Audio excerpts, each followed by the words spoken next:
In this video I will be showing you how to make your own stair nosing using a piece of existing flooring. First things first, we need to determine what size of nosing we want to make. I prefer to make the entire nosing out of a single piece of flooring, as this allows the grain and texture of the flooring to wrap around the nosing. First I decide on how much of an overhang and how thick I want the nosing to be. In my case, this is 1 inch. This tells me how much flooring I can leave as part of the stair tread.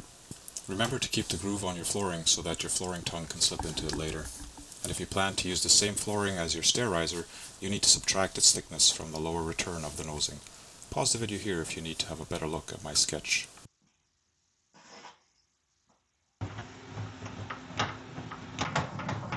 We'll start with cutting our first 45-degree miter on our flooring piece.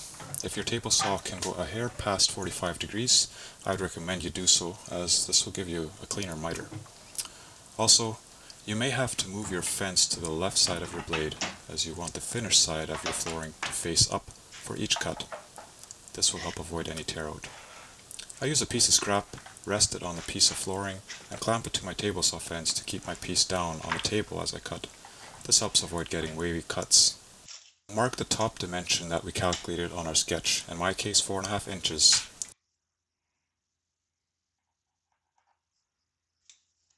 Set your fence to that position.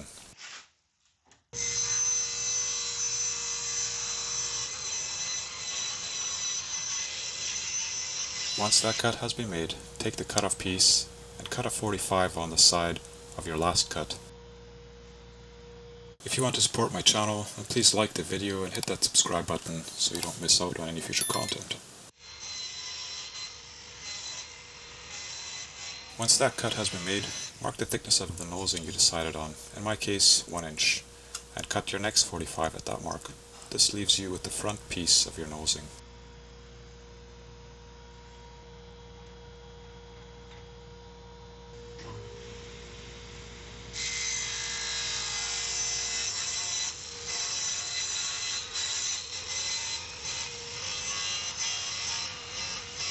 Again, we cut another 45 on the cutoff piece.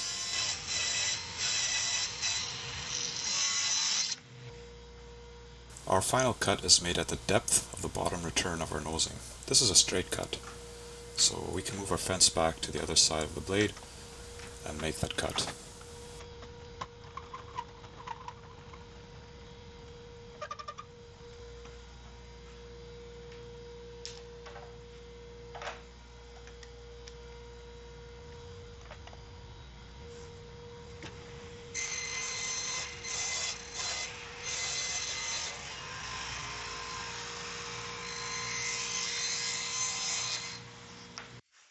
Now we have our 3 pieces for our first nosing. Lay them next to each other on a flat surface and look at your grains to make sure you have the original pattern.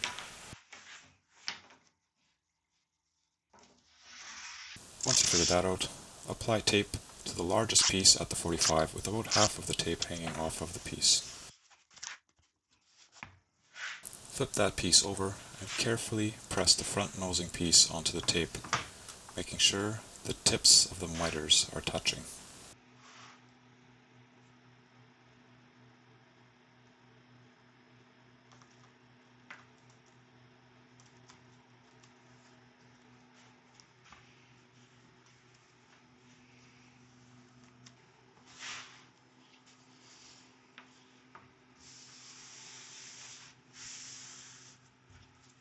Then we basically repeat the process for the lower return of our nosing as well.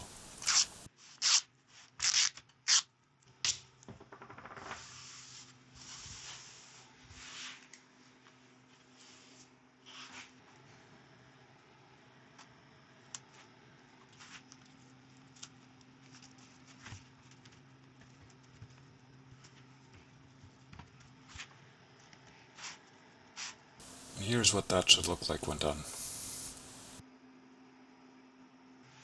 Make sure your tape is applied nice and straight. And once that's confirmed, apply your glue.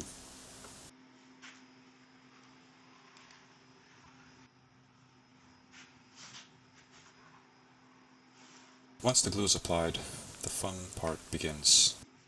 You slowly fold the pieces into the shape of the nosing and apply some more tape to pull the bottom returning piece straight and tight towards the flooring.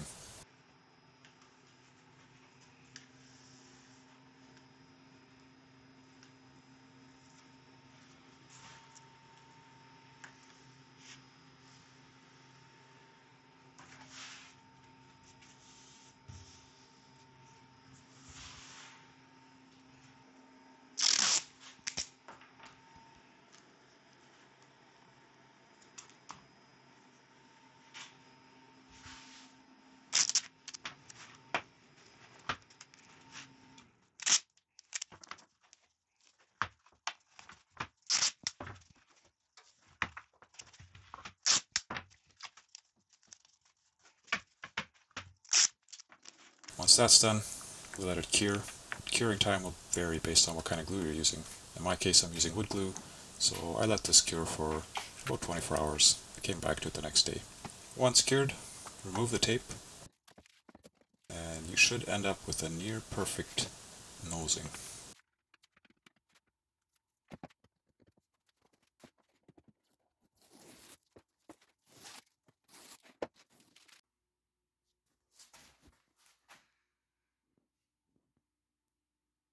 You'll see a few gaps here and there and some splinters.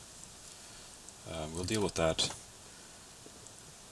Basically, for any gaps in the miter, I will run a round screwdriver or a round piece of metal over the corner and just kind of roll the miters together to close up any gaps.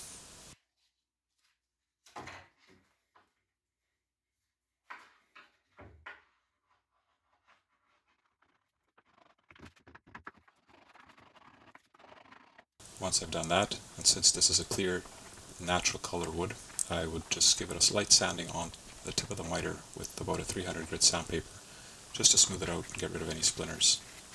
You may not want to do that if you have a stained wood, or if you're doing this on a laminate or a vinyl plank, as then you will not be able to get rid of the sanding marks. You want to take it easy on your sanding, but your goal is to end up with a piece where you can run your hand along without getting any splinters. And this is what you end up with. You should have perfectly mitered nosings. You can cut these to size, miter them, whatever you need to do. Thanks for watching.